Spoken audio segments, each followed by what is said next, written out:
I want to start my message today with owning that I am wrestling with my responsibility as a minister and as a human being during these current times of civil unrest. How far do I go with the commentary on behalf of not only the unity movement, but my own personal beliefs? There was no class for this in seminary. I'm feeling my way in the dark as I prepare a month's worth of messages to address the heinous, despicable acts of hate, racism, and violence that have affected the recent and not so recent history of the African American community, my black brothers and sisters. And so I'm asking you to bear with me as I fumble in the dark and try to express my disdain for the recent murders of innocent black people at the hands of racial bias. I can't begin to put myself into the shoes of the families or the communities of George Floyd, Ahmaud Arbery, or Breonna Taylor. Because of the color of my skin, I have not experienced that kind of violence or prejudice. I do, however, know that I am in the experience of one who has benefited from the lighter shade of my skin. I don't have to fear for my life as I go for a jog or interact with the police department. Now, is that a platitude? Very possibly so. It's echoed by so many people who have not experienced such discrimination and hate. The saddest thing to me is that these three victims are only the most recent. And what they have experienced, it's evidence of a systematic toxicity that has been around for a very long time. As a unity community, we have a responsibility here. I have a responsibility, even if none of us knows how to handle it. Many of us are fumbling as we ask the questions of ourselves. What can I do? What is mine to do? How can I make a difference? Those questions are a great first step, for they take us beyond the typical response of, well, it's in my thoughts, it's in my prayers. And it puts us, those questions put us right smack dab in the arena of action. There are many people who have said that I'm not saying enough, that Unity North is not saying enough, the Unity Movement is not saying enough, that we are shying away from the more difficult and uncomfortable dialogues. I'm willing to listen to them because maybe, just maybe, that's true. I have others who have been inspired by what we have been sharing and taken very positive actions. I hope that you're one of them today. Still yet, there are those that hear our words and do nothing. Nothing changes. Is that a testimony to our lack of efficacy, or just another example of our unwillingness to look at what needs our attention? Probably both. Somewhere in the middle of all the opinions is the deep pain that is calling for our attention. A wound that is so deep that it cannot be ignored. No matter the reaction, I, as a minister, and we, as a spiritual movement and community, we have to do a better job of listening to each other, especially those that have experienced discrimination and hatred firsthand.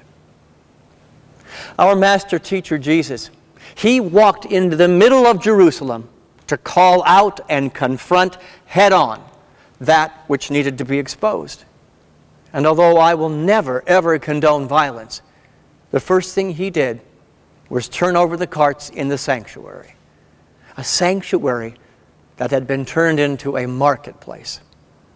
The temple of God had been violated. I believe that the temple of God was also violated on the streets of Minneapolis, the streets of Atlanta, and Louisville as well. Now, Jesus was judged. He was judged just as the people who have offered similar acts of rebellion have been judged by people who look like me. With our judgments, we run the risk of once again turning a blind eye to the cause behind the effect, to the cause behind the reality. We will not fall into that old trap. Martin Luther King Jr., he is one of my heroes. He was a passionate advocate of nonviolence. But he also said, a riot is the language of the unheard.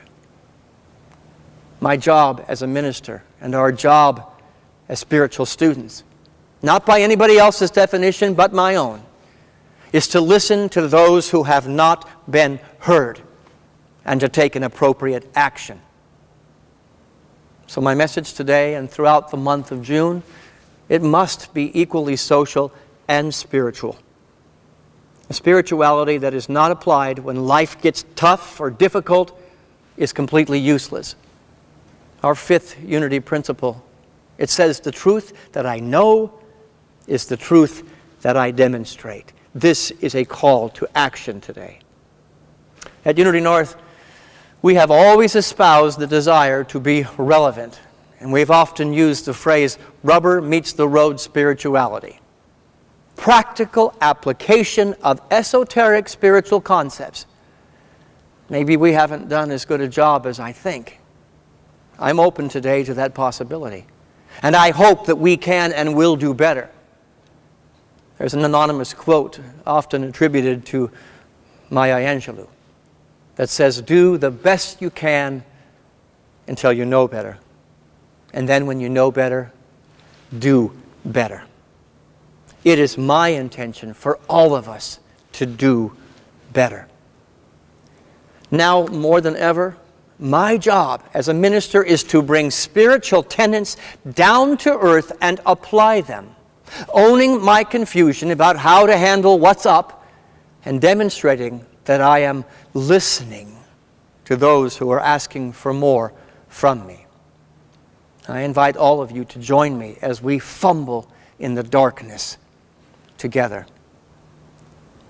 By our basic unity belief system, none of us can make exceptions to where we find the face of God. White American culture has made exceptions and tolerated injustice, leading to many violent acts, including, but not limited to, the recent murder of George Floyd. George Floyd was the face of God. Ahmaud Arbery and Breonna Taylor, they were and remain the face of God. We cannot stand idly by while exceptions to unity's basic truths are being ignored and violated. To do so is out of integrity with what we teach and with the moral integrity of our very souls. In these three most recent cases, and many, many others throughout history, God was killed. Plain and simple. And in many cases, God was killed and there were minor, if no consequences for the hatred. That is unacceptable, and it must end on our watch. It merely perpetuates the problem. Let your voice be heard.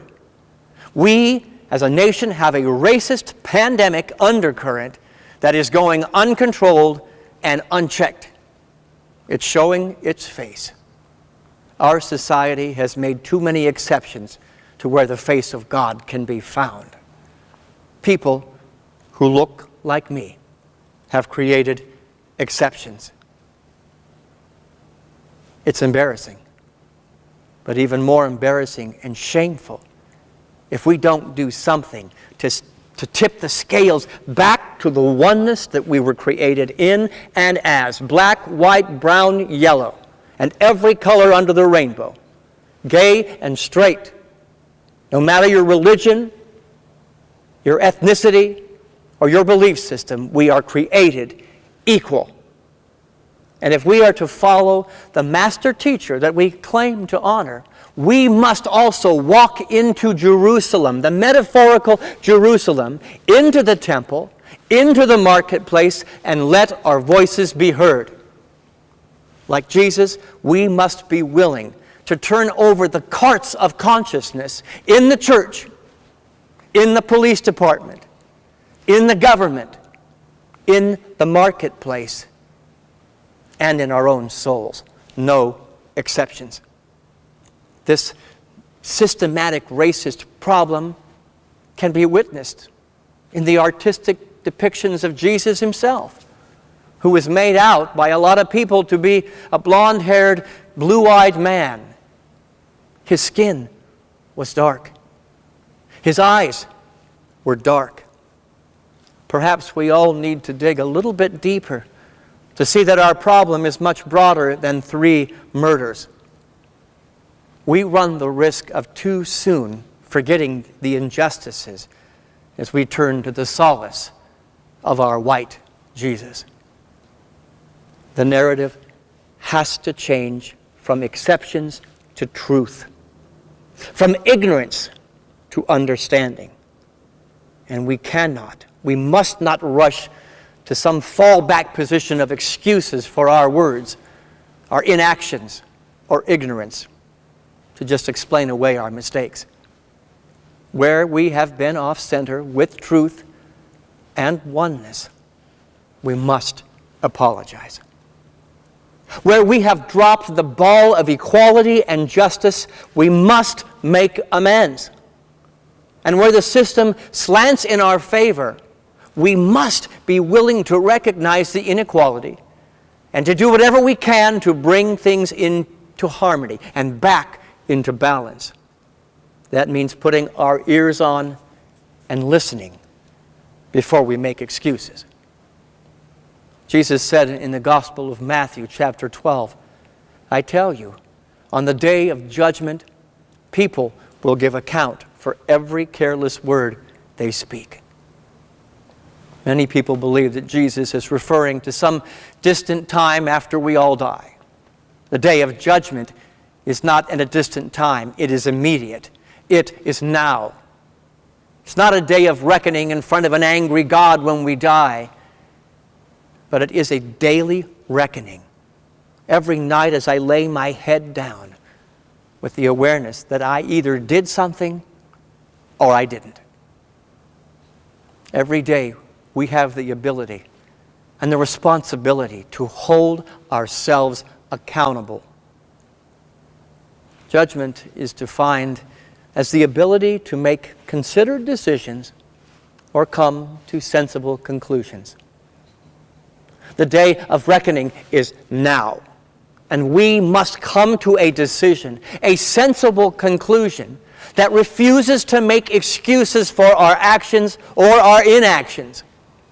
We, as a unity community, must own where we have come up short in the dialogue, and we must hold ourselves accountable to how we have inadvertently, many times unconsciously, added fuel to the imbalance of a system that leans in our favor just because our faces happen to be white. Excuses like, oh, well, it wasn't me or my family that did any of these things, or, well, I have black friends, or I don't see color. That's lame. It is blatantly skirting responsibility. That hurts to say that, but not nearly as much as it hurts to have a loved one suffocated at the knee of the system. So I'm asking us today to step into the field, to not be on the sidelines, but be in the game. Not the way anybody tells you you should do it, but the way that your soul guides you. Your soul is speaking. Listen. And as we take that step into the arena, let us have no exit strategy. We burn the boats. We dismantle the bridges. There is no exit strategy here. Oh, that's uncomfortable. I get it. It's very uncomfortable for me. I'm on my edge, and I'm inviting you onto the edge with me. But I am making a sacred vow and invite you into that same vow to put ourselves in the arena. Honestly, I'll be true with you. I'm probably not going to go march on the streets in protest. But I will. I will use my voice, my platform, and my position of authority to step in.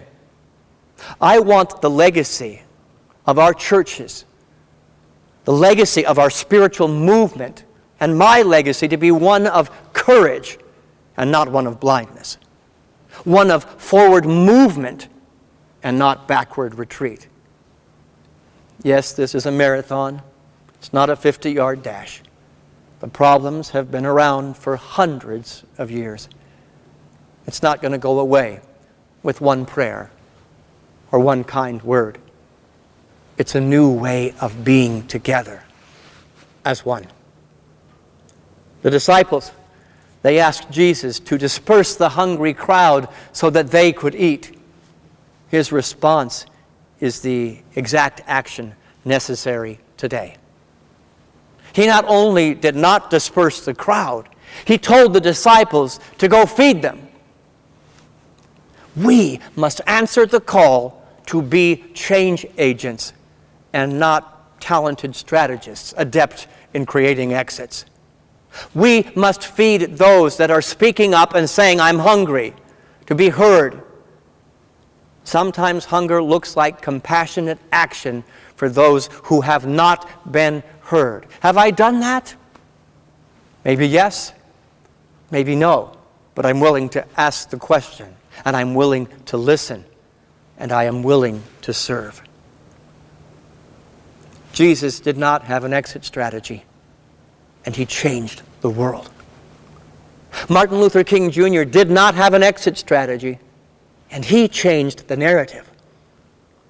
We, as Unity North Atlanta and Unity of Birmingham, followers of both these heroes, must emulate their example and walk into Jerusalem with outrage for what is going on, and with love for what can be, and with the courage to stand for what is right, to find a way to feed those that are hungry. The New Jerusalem, it's just on the other side of our willingness to do so, and it demands our action. No exceptions, no excuses, and no exit strategies. Hate has to stop. Racism has to stop. The murder of innocent lives has got to stop, or the unity of all life that we espouse is of no value whatsoever. And that's not only outside of our walls, it's inside of our walls, and anywhere we find ourselves in an arena. I'm going to end with a poem from a Lutheran minister in Germany during the Holocaust. First, they came for the socialists, and I did not speak out, because I was not a socialist. Then they came for the trade unionists, and I did not speak out, because I was not a trade unionist. Then they came for the Jews, and I did not speak out, because I was not a Jew. Eventually, they came for me, and there was no one left to speak for me. I hope that you feel my heart. I hope you feel the deep emotion of what I'm sharing today. It is coming from a place of depth, a place of ownership, and a place of deep passion. Let us speak up. Let us stand up. And let us do what is right. Namaste.